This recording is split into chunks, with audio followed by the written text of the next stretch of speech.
Hoy, Tunying! Bakit yung mukha mo na naman parang ikaw na naman ang pumasa ng buong mundo? Nag-away na naman ba kayo ng tatay mong lasinggero? Uy, Ray! Ay nako, buti nakita kita. Ano pa nga ba?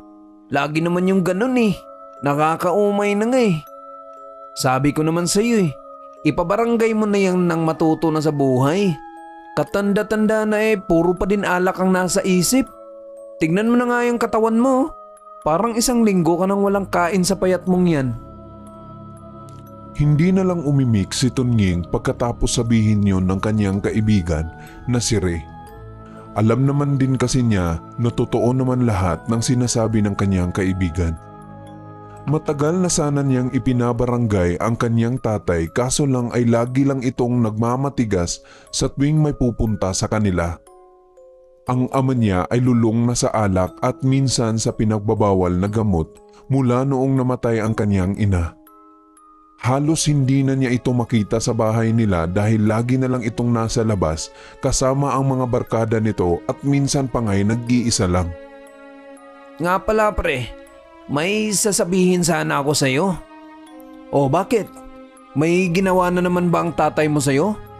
Isa na lang pre, bubugbugin na talaga namin ng mga barkada natin yung tatay mo.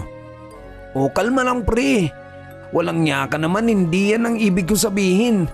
Kanina kasi pre, narinig ko si tatay na may mga sinasambit siya na hindi ko naman maintindihan dahil sa kanyang kalasingan. Pero pre, may isa akong narinig na nagbanggit siya ng isang bata daw pre na nakalutang sa sapa. Ewan ko ba pre, pero iba yung pagkabanggit ng tatay Nakakakilabot pre. Ay sus pre, para namang ngayon mo lang nakikitang ganyan ng tatay mo. Siyempre lasing pre, ano ka ba naman? Hindi pre, as in, ngayon ko lang talaga naririnig si tatay na nagsasabi ng ganun. Ang dahilan kung bakit hindi mapakali si Tunying dahil parang wala namang bata na nakakasalamuha ang kanyang tatay kaya hindi siya makapaniwala kung bakit nabanggit ng kanyang tatay iyon. Kinabukasan, nagising si Ray dahil sa katok ng kanyang kaibigan sa kanilang bahay. Papungas-pungas pa siya ng kanyang mga mata nang bumaba at binuksan ang pinto. Pre! Oh, bakit pre? Anong nangyari sa'yo? Ray!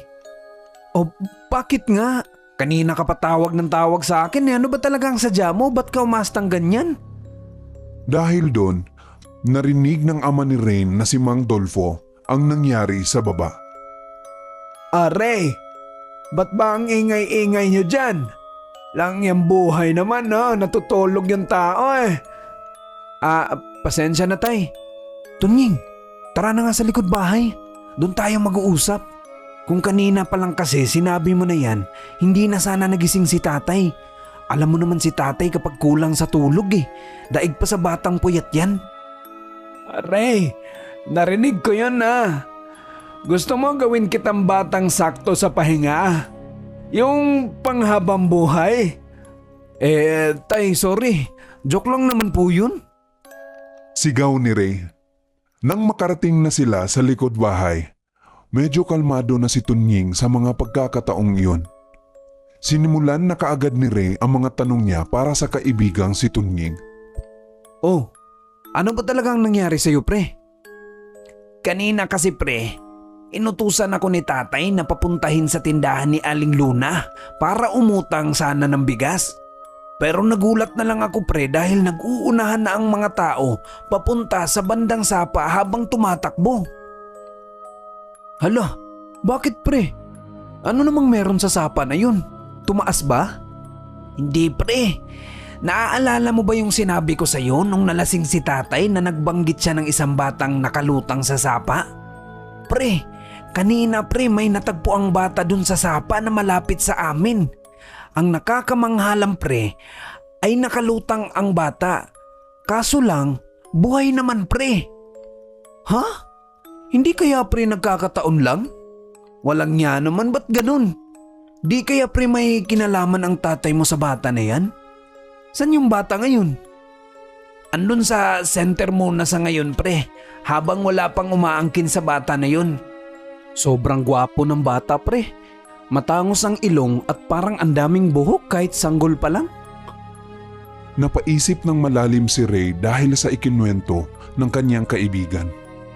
Tila ba may pumapasok na pagtataka sa kanyang isip kung bakit nalaman ng tatay ni Tunying ang pangyayari na yun.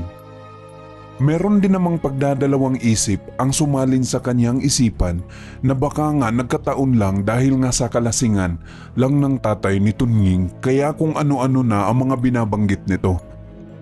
Pagsapit ng hapon, nakatambay sila Tunying at Ray sa ilalim ng puno ng mangga malapit sa bahay ng kanilang kaibigan na si Tiff. Ilang saglit lang, dumating na ang kanilang hinihintay. Nagbabalak kasi silang magpunta sa center para matingnan ang bata na sinasabing natagpuan sa sapa. Oh, ayan na pala si Tiff oh. Hay nako, ang tagal. Uy, ano ka ba? Naglalagay pa nga ako ng kolorete sa mukha oh. Maganda na ba ako, Tuning? Oo, ang ganda mo na. Ang ganda mong gawing tinapay sa puti na mukha mo. Pero in fairness sa puti na mukha mo, ganun din kaitim yung leeg mo. Ang galing. Si Tuning naman, nakala mo talaga hindi ako crush nung maliit pa lang. Hoy, tumahimik na nga kayo. Nga pala Tiff, bakit pala nag-makeup ka papunta lang naman tayo dun sa center para tignan yung bata. Hindi din naman naghahanap yung taga-center ng payaso para pang aliw sa bata. Naiinis na talaga ako sa inyo. Tara na nga. Matapos ang lokohan na yun, pumunta na nga sila sa nasabing center para usisain sana ang bata doon, ngunit nagulat na lang sila nang pagkadating nila sa nasabing lugar. Nagkakagulo ang mga workers doon at baka sa mga mukha nito na talaga namang natataranta. Anong nangyari? Bakit sila... Ha? Hindi na natapos ni Tiff ang kanyang sinasabi dahil bigla na lang tumalon ang bata sa kanilang harapan bago ito lumihis ng takbo papalayo sa center. Ina naman nagulat ako dun Teka lang, yun ba yung bata na nakita sa sapa? Akala ko ba sanggol? Ba't ang tindi nun?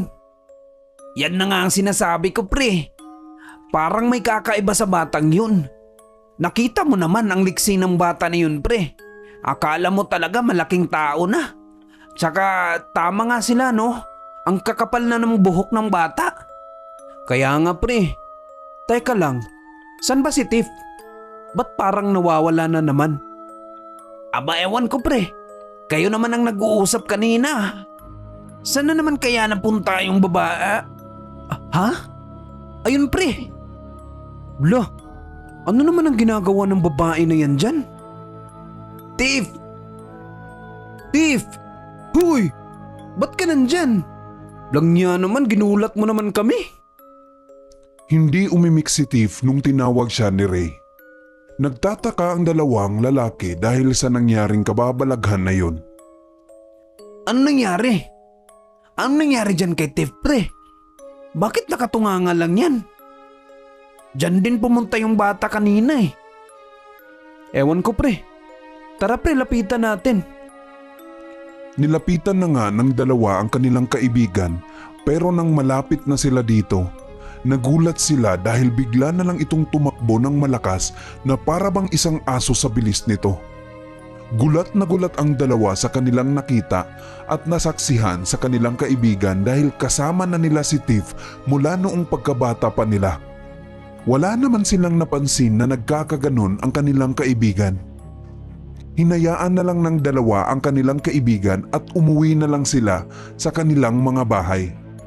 Habang si Ray naman ay hindi talaga mapigilan ang pagtataka sa nangyaring iyon kay Tiff.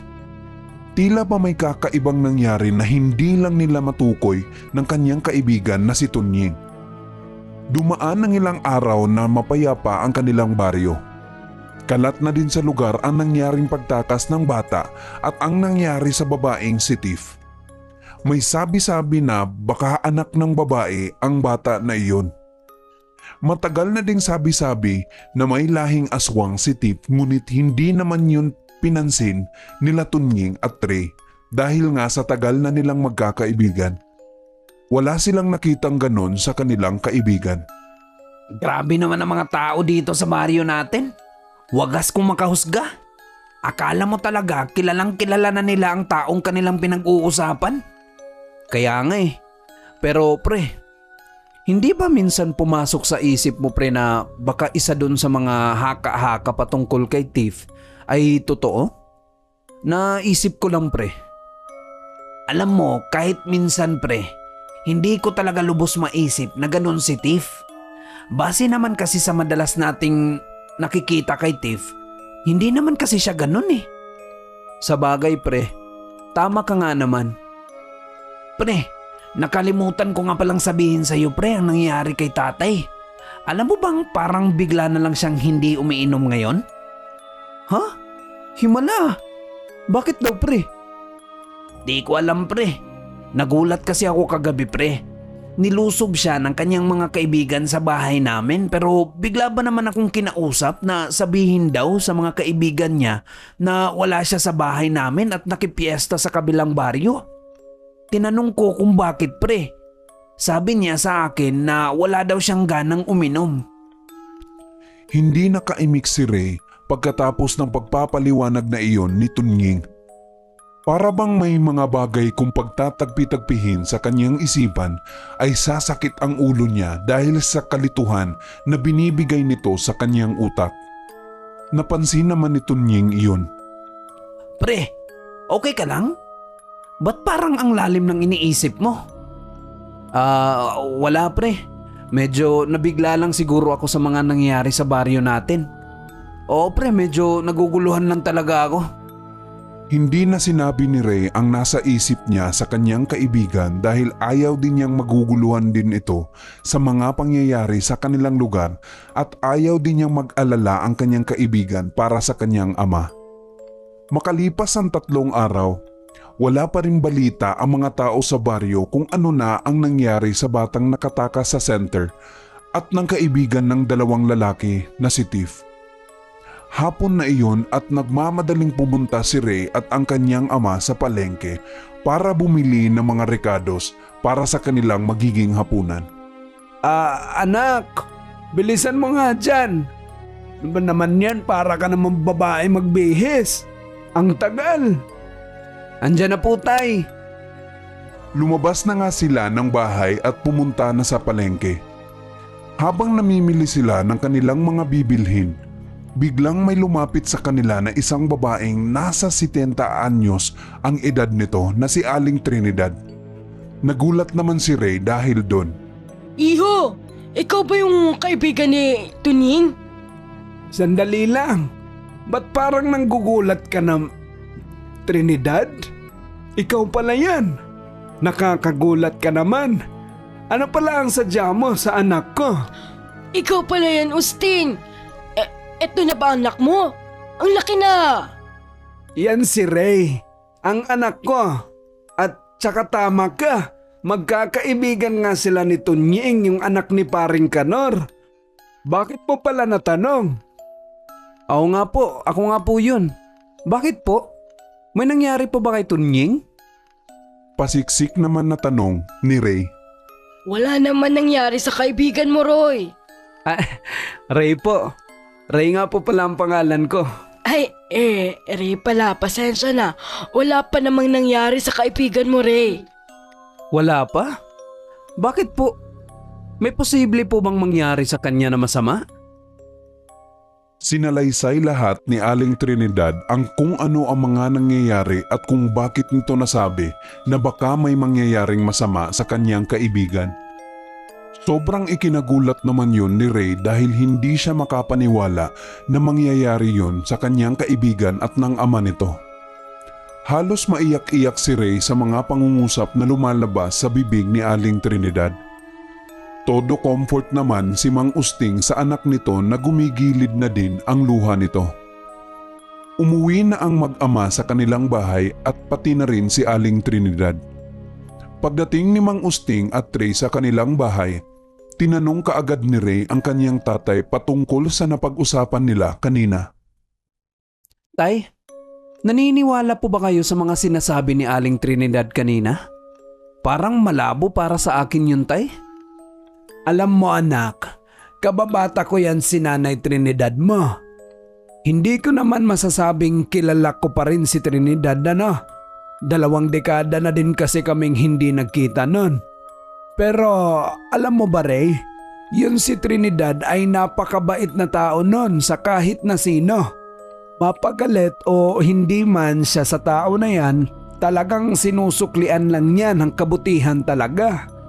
Alam mo ba yung lagi kong pinapapaalala sa iyo na hayaan na natin ang mga gumagawa sa atin ng masama at ang Diyos na ang bahala? Doon ko natutunan yon kay Trinidad. Pero anak, wag mo munang sabihin yon kay Tunying ha. Baka kasi mabigla yung kaibigan mo eh. Yun na nga ang plano ko tay. Kaso lang tay baka... Tao po! Tao po!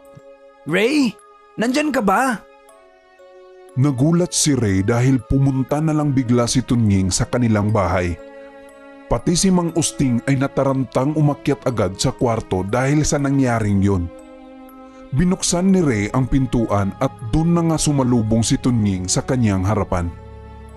Oh, Tunying, ikaw pala. Anong sadya mo? Wala kasi akong magawa sa bahay pre. Naghahanap lang ako ng kausap pre. Baka nakaabala ako pre ha. Hindi pre, okay lang. Halika, pasok ka dito sa bahay pre. Nang makapasok na ang dalawa sa loob ng bahay, nagkwentuhan lamang sila ng kung ano-ano habang si Ray naman ay hindi mapakali sa kanyang inuupuan. Hanggang sa nag-iba ang tanong ni Tunying na mas lalong ikinagulat ni Ray. Pre, naniniwala ka ba sa aswang pre? Ha? Bakit mo naman natanong pre? Wala naman akong naririnig dito sa baryo natin pre at wala pa din akong nakikita so baka pre pag nakakita ako pre ay dyan na ako maniniwala. Sagot ni Ray na nanginginig ang boses. Si Tip ba pre? Pag sasabihin ko ba sa yung aswang siya pre, maniniwala ka ba? Ha? Pre, wag ka namang ganyan. Kaibigan natin si Tiff. Wala namang pre. Kaibigan mo din ako. Alam kong alam nyo na kung ano ang nangyayari sa tatay ko pre. Kung hindi nyo man nabalitaan pre, wala na ang aking ama. Kaninang umaga lang. Natagpuan kong nakabitin sa kanyang silid. Nakaluwa ang dila pre at tirik ang mga mata. Yun kaibigan niyang albularyo ay pumunta sa bahay kanina. Tinignan ng katawan ni tatay at dun na sinabi ng albularyo ang tunay na nangyari sa aking ama pre. Ha? Alam mo na pre? Pasensya na pre. Tay?